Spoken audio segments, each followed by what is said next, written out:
فاسألوا أهل الذكر إن كنتم لا تعلمون.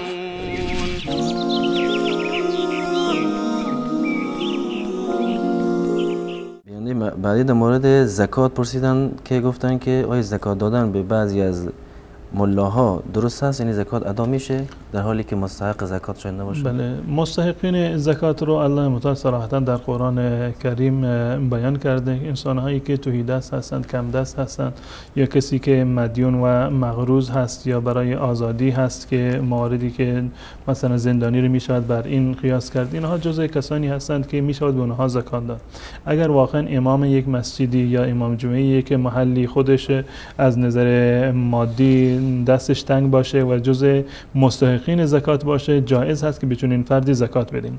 اما اگر واقعا خودشون ثروتمند هست و زکات بر اون لازم هست، از نظر خرج مخارج زندگی خودش هیچ گونه مشکلی رو ندارد، در این صورت زکات برای فرد ثروتمند جایز نیست.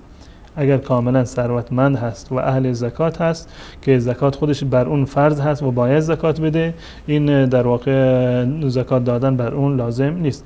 اما این که احیانا شاید کل سرمایه‌اش مثلا یک ماشینی باشه که سوار هست، اون کسی که زکات میدهد مال و ثروت دیگری رو دارد، این درست است یک ماشینی رو دارد، یک سواری رو دارد، اما برای خرج زندگی خودش مانده، این فقط سواریش هست و در واقع چیزی رو ندارد، یا اینکه مقروض هست، مدیون هست. در این صورت زکات دادن به این چنین شخصی جایز هست. و اگر منظور این است که این در واقع به عنوان نماینده هست که معمولا این گونه هست که چون که این علما و کسانی که ائمه جمعه و جماعت هستند با مردم بیشتر در ارتباط هستند، از فقرا و مساکین بیشتر خبر دارند، به این خاطر اینو میدن به عنوان نمایندگی که اون در هر جایی که نیاز بود و صلاح میدانست مصرف بکنند. در این صورت هیچ گونه اشکالی رو ندارد.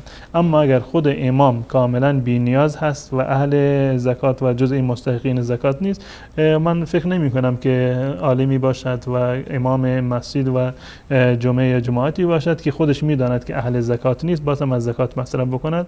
من گمان نمی کنم که عالمی چون این کاری رو انجام بدهد. قطعا اگر خودش مصرف بکند معنیش این است که نیازمند هست و چه بسا که این زکات رو به انسانهای دیگر، کسانی که نیاز بیشتری دارند، تحویل بده.